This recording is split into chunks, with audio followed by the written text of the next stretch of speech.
आज 4 तारीख आहे, 4 सप्टेंबर 2024. तर आजपासून आमचं नर्सिंगचा कोर्स सुरू झालेला आहे. घरातले सगळे कामं पहाटे उठले आणि सगळे कामं आवरून घेतली. ॲक्च्युली आजचं टायमिंग फक्त 12 ते 4, मग त्यांनी 2पर्यंतच घेतले, 12 ते 2, कारण आजचा नवीन पहिला दिवस आहे. याकरता 2 तासच घेतले, 3 तासच घेतले.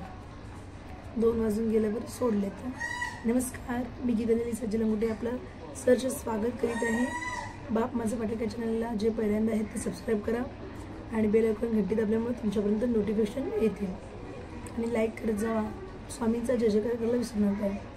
तर आपल्यामध्ये कला काय आहे असं काय प्रत्येकानं समजतं असं नसतं. कसं असतं, काही जणांना सगळं यावं असं वाटत असतं. हे करायचं, ते करायचं, पण करिअर करताना ना काही वेळेस एकालाच निवडावं लागतं. आता जसं सांगायचं म्हणजे हिरो लोकांना त्यांनी दुसरं काम करू शकत नाही. जर एक शूटिंगला पिक्चरचं वर्ष पण लागू शकतात आणि 6 महिने पण लागू शकतात. तर त्यांच्यासोबत त्या शूटिंगला जिथं तिथे नेतील तिथे जावं लागतं. म्हणजे फॅमिलीला सोडून तिकडेच राहावं लागतं. कधी त्यांना त्याच्यामुळे डिप्रेशनमध्ये पण जावं लागतं.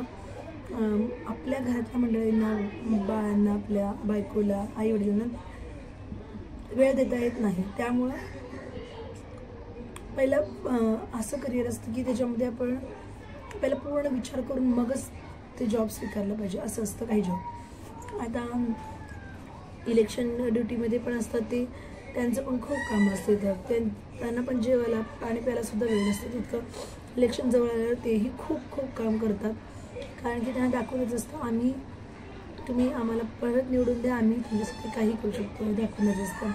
रात्र झोपत नाही, त्यांनाही खूप काम असतं. पोलीस ड्युटी पण त्याच असते. आणि आता नर्सिंगचं, मी आजपासून नर्सिंग कोर्स करत आहे. तर नर्सिंगचं सांगायचं मग झाल्याचं, याच्यामध्ये पहिल्यांदा आपल्याला धाडसीपणा आणि जिद्द पाहिजे आणि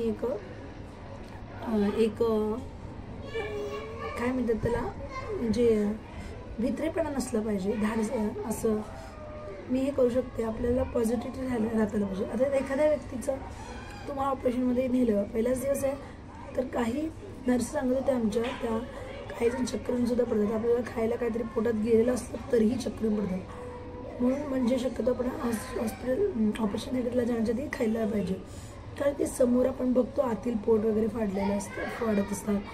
ते बघितलं आपल्याला ते बघितलं की लगेच चक्कर येतं. आतलं भाग, हे बाहेरचं शरीर हे कवच आहे आपलं बाहेरचं शरीर. आतलं बघितलं तर म्हणजे जिचं पहिलं आहे, पहिलं तिचं काम चालू आहे हॉस्पिटलमध्ये, पहिल्यांदाच गेलेली आहे ऑपरेशन थिएटरमध्ये, तर तिला टेन्शन येतच. म्हणजे त्याच्यासाठी ना आपल्याला धाडसीपणा हळूहळू आणावं लागतं आपल्यामध्ये आणि एक भित्रेपणा सोडून दिलं पाहिजे, तरच याच्यामध्ये काम करू शकतो. आणि पहिला इंट्रोडक्शन घेत होते नर्स मॅडम. तर त्यांनी एक मुलगी तिचे अनुभव सांगितले की त्यांचे बाबा वारल्यानंतर ना बाबाच म्हणत होती वाटतं. तर असं काय ऐकून यायला लक्ष नव्हतं, असं त्यांनी बाहेर एकोणाचं एंगेजमेंट चालू होतं, त्यांचं बँड वगैरे वाजत होतं आणि क्लास आतमध्ये होतं.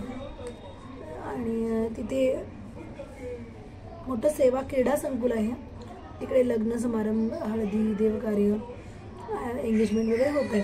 आता पहिलाच दिवस आमचा आणि त्याच एंगेजमेंट बाजूला सुरू होतं. दरवाजा लावून घेतलं होतं तरीसुद्धा आवाज येतच होतं आणि ती बाबाबद्दलच बोलत होती असं मी सांगते तुम्हाला. म्हणजे चुकलं असेल तर म्हणून सांगितले, मला का ऐकू नाही आलं नीट. असं मुली लांब बसले होते आणि ती लांबच बोलत होती. आणि तिने म्हटली, जेव्हा ससून हॉस्पिटलमधल्या पुण्यात मोठं ससून हॉस्पिटल आहे, जेव्हा डेड बॉडीचं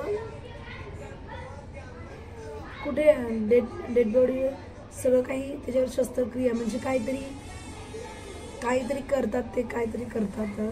मग ते डेड बॉडीकडं ते एका रूममध्ये टाकतात म्हणे. त्याच्यावर कशामुळे मेलं हे सगळं ते बॉडीसोबत खेळलं जातं ते, आणि मग तिचं सगळं चिरफाड केलं जातं आणि ती बॉडी कुठेही टाकतात म्हणे. असं त्याच्यात जे खोली असते एकावर एक असं कुठेही ते डेड बॉडी टाकतात म्हणे. तर अशा वेळेस ना तिच्यात डोळ्यातून अश्रूसुद्धा येत होते, बाहेर यायचंच राहिलं होतं, फक्त ती आतल्या ती कंट्रोल केलेली. आणि डेड बॉडी तर माझ्या बाबांचं इकडे तिकडे टाकू नका म्हणून त्यांनी पैसे दिले होतं. मग सकाळी रात्री झालेले सगळं काम सकाळी बॉडी आपल्या हातात मिळणार होतं. मग तोपर्यंत रात्रभर बॉडी तिथेच राहणार असं होतं, त्यामुळे त्यांनी बॉडीला इकडे तिकडे फेकू नका म्हणून पैसे दिलेत. नाही म्हणजे ना आपल्यामध्ये ह्याच्यावरून काय करतं की आपल्यामध्ये जोपर्यंत जीव आहे तोपर्यंत या शरीराला किंमत आहे. एकदा जीव निघून गेला तर याची शून्य किंमत असते, शून्य. एक दिवस आठवण करताल, 2 दिवस करचाल, 3 दिवस करचाल, जास्तीत जास्त 6 महिने करचाल, 1 वर्ष. पण मेल्यानंतर त्याच्या राहतात फक्त आठवणी. जीव गेला की त्याला जाळतात किंवा पुरतात, राहतात फक्त आठवणी. आणि ते चांगल्या आठवणी ठेवल्या तर उत्तमच, नाही तर वाईट अनुभव ठेवून काहीच फायदा नाही. तर अशामध्येच मी परवा मठामध्ये त्या ताई नर्स होऊन गेल्या, त्या रिटायर्ड आहेत. आणि त्यानंतर ते 5 वर्ष जास्त सेवा केलं मग. आणि तिथे काय म्हणत होते त्या ताई, त्यांच्याच लेवल म्हणजे त्यांच्याच हॉस्पिटलमध्ये एक नर्स तिला त्या ताईंना पसंत पडलं होतं. ती त्यांच्या मुलासाठी बायको म्हणून ठरवलं त्यांनी. आणि मग मुलगा काय आईच्या आज्ञेतलाच होता. मी म्हणले त्या ताईंना की तुम्ही नर्स आहात म्हणून तुम्ही नर्सच का आणलात परत घरी. तर त्या ताई म्हणाले की नर्सला फार डिसिप्लिन असतं आणि स्वच्छता असतं, त्यांचं जिथलं तिथं टापटीपणा असतं, त्यामुळं मी स्वीकारले माझ्या मुलाला ती सुनबाई म्हणून स्वीकारले म्हणून म्हणले. याच्यावरनंच आज पहिल्याच दिवस आहे तर लगेचच कळलं की नर्सच्या पहिल्या गोष्टी असतात डिसिप्लिन, धाडसपणा तर पाहिजेच आणि जिद्दपणा पण पाहिजे आणि वक्तशीरपणा असतं त्यांच्याकडे आणि स्वच्छता असतं. तर डिसिप्लिन इज व्हेरी इम्पॉर्टंट असं पण ऐकलं शाळेमध्ये. तर त्यांना इथंपर्यंत हात धुवायला लागत ना, ऑपरेशन थिएटरमध्ये जाण्याच्या आधी इथंपर्यंत हात धुवायला लावणं, स्वच्छता आणि जे ते एक्सपिरियन्सेसवालेले असतात तेच आजूबाजूला असतात.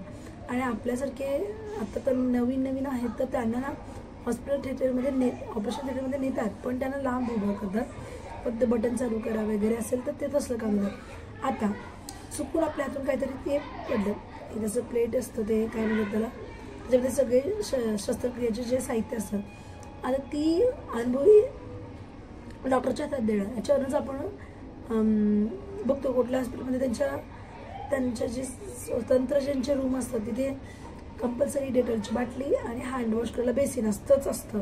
तर याच्यावरून कळतं की आपले डॉक्टर नर्स किती स्वच्छ राहतात. आणि मग मी काय सांगत होते, तर काय सांगत होते, हां इथं पण हँडवॉश केलं ते आपल्याला ते काम लावतात जर बटन वगैरे चालू करायचं. हां जर आपल्या हातून काहीतरी वस्तू पडलं तर त्याच्या वेळेस आपल्यासारखेच त्यांनी उचलणं, एकदा खाली पडलेली वस्तू पण उचलायचं नसतं म्हणून एवढंच स्वच्छता असतं. त्याच्यावरून कळत असेल तुम्हाला. आता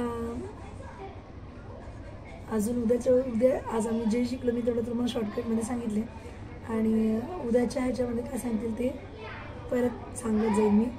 आणि तुम्हालाही काहीतरी याच्यामधून अनुभव घेता येईल.